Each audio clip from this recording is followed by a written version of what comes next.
remains of them is rubble. This is Mengora in Swat Valley, Pakistan.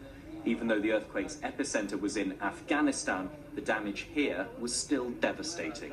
The houses fully damaged are in thousands, partially damaged also in thousands.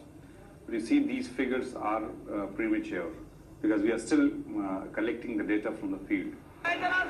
Collecting accurate figures is not the only challenge. Rescue teams faced difficult conditions trying to reach remote areas that were hit. The tremor was strong enough to crack these roads in the Kagan Valley.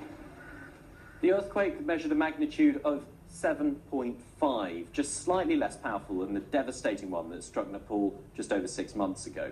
Fortunately, though, this tremor was 200 kilometers deep beneath the Earth's surface, meaning the effects were far less damaging.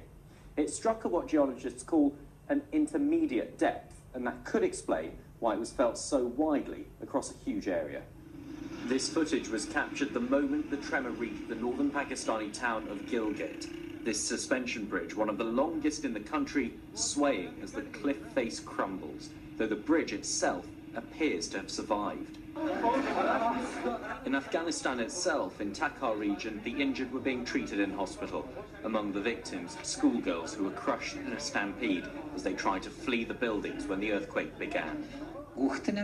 I demand all Afghans, my fellow countrymen, help each other if they are in affected areas.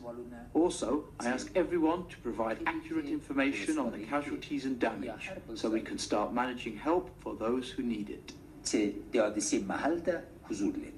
India's Prime Minister said his country stands ready to give assistance where required, including in Afghanistan and Pakistan. There is much damage still to be assessed, as this footage of a school in the Afghan capital, Kabul, shows.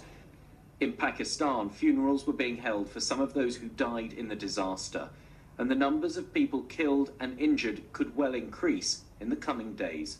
Ben Bland, BBC News.